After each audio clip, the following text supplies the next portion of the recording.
Hi mga me! Andito na naman ang anak na mangungutang na nakapunta ng Hong Kong na tagapunas ng puwet at tagadakot ng tooth! For today's video, ito yung araw na nag-day off kami na grabe.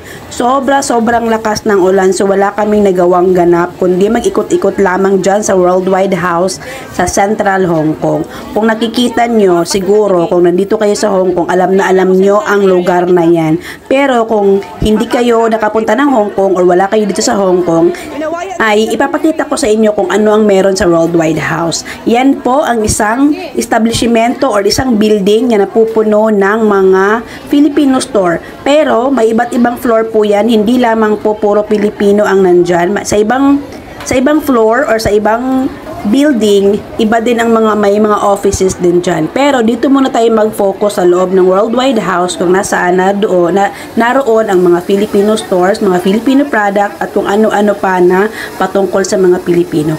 Pero hindi lang po mga Filipino ang nagtitinda dyan. Siyempre meron ding mga Chinese local Hong Kongers na nandyan.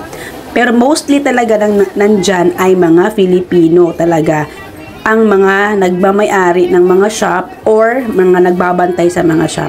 Dahil wala ka kaming nagawa ay, ayun na naman, syempre, kung wala kang magawa ay magtitingin-tingin ka ng mga damit at mga pagkain at kung ano-ano pang mga anik-anik. At syempre nakabili kami, uy, malamang naman sa malamang.